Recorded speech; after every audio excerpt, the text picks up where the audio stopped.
Bugun bolalar va o'smirlarda uchraydigan patologiya, oyoq, qayiqsimon suyaklarini osteoxondropatiyasi, ya'ni Keller bir kasallik haqida gaplashamiz. Bu qanday kasallik?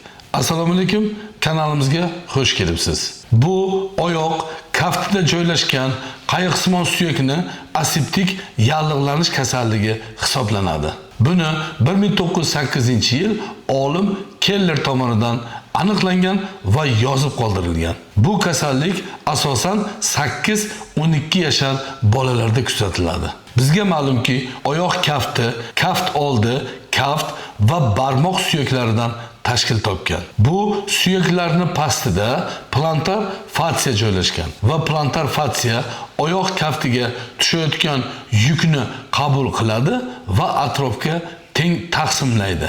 Bir kunda inson oyog'iga tushayotgan yukning hajmi 100 tonnani tashkil qiladi. Bu kasallikni xavf omillari: nasliy moyillik, endokrin sistemasining kasalliklari, ya'ni akromegaliya, miksedema, hipotireoz, metabolik o'zgarishlar, ya'ni qonda kalsiy va vitamin D ni yetishmaslik holatlari, medikamentoz omil, ya'ni glikokortikoid dori vositalarini ko'p qo'llash, jarohatlar va ularning oqibatlari va yuklamalar, ya'ni shu sohaga yuklamani ko'p tushishi natijasida qon aylanishini buzilish holatlari.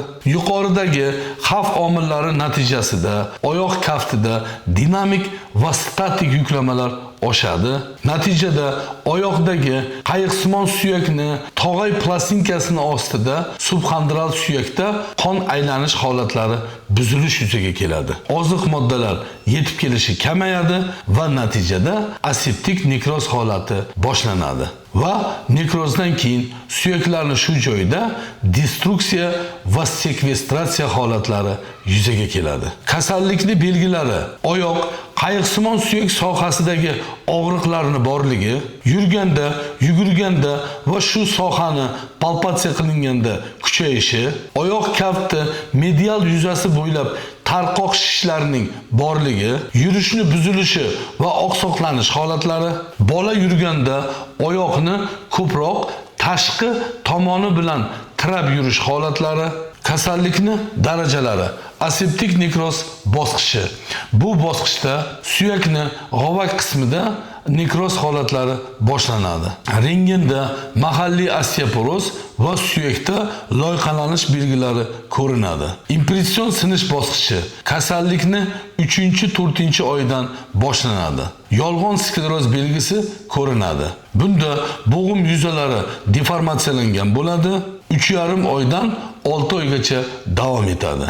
Fragmentatsiya, ya'ni so'rilish bosqichi. Yangi biriktiruvchi to'qimalarning hosil bo'lishi natijasida suyakni nekrotik qism so'rila boshlaydi.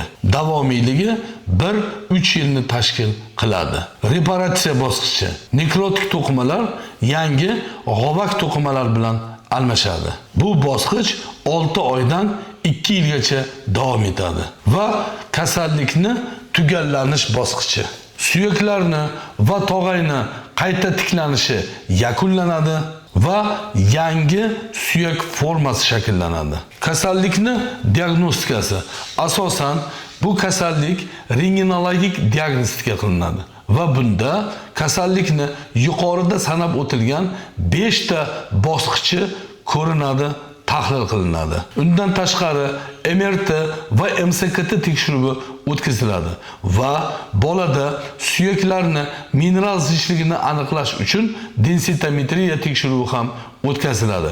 Bunda osteomalatsiya bor yo'qligi aniqlanadi. Kasallikni davolash asosan konservativ olib boriladi. Zararlangan oyoqni harakatini cheklash yoki gips langeta qo'yish, fizioterapiya, nosteroid yallig'lanishga qarshi dori vositalarini qo'llash, tomirlarni kengaytiruvchi va mikrosirkulyatsiyani yaxshilovchi preparatlarni qo'llash, antiagregantlar, regeneratsiyani yaxshilovchi dori vositalari qo'llash, ATF, B, C, D guruh vitamin preparatlari, konservativ davoni davomiyligi 2-3 yilni tashkil qiladi. Agar yuqoridagi konservativ davo muolajalari yordam bermasa, unda ortoped travmatologlar tomonidan qayiqsimon suyakda jarrohlik amaliyotlari o'tkaziladi. Agar farzandingizda shunday holat kuzatilsa, yaqin hududingizdagi travmatolog ortoped mutaxassisiga o'z vaqtida uchrashni unutmang. Kanalimizga obuna bo'lishni ham unutmang. Rahmat.